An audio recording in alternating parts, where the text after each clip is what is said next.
болды? Неліктен біз дем алмаймыз? Ой, қандай түтін?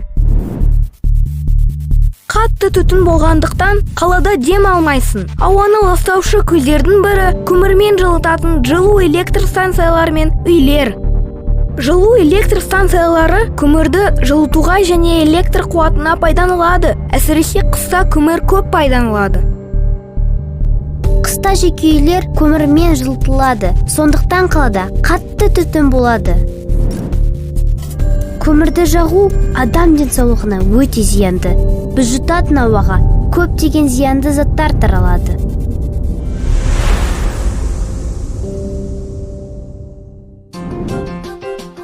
Ауа таза болу үшін үйлерді газбен жылытқан дұрыс. Одан соншалықты көп түтін шықпайды.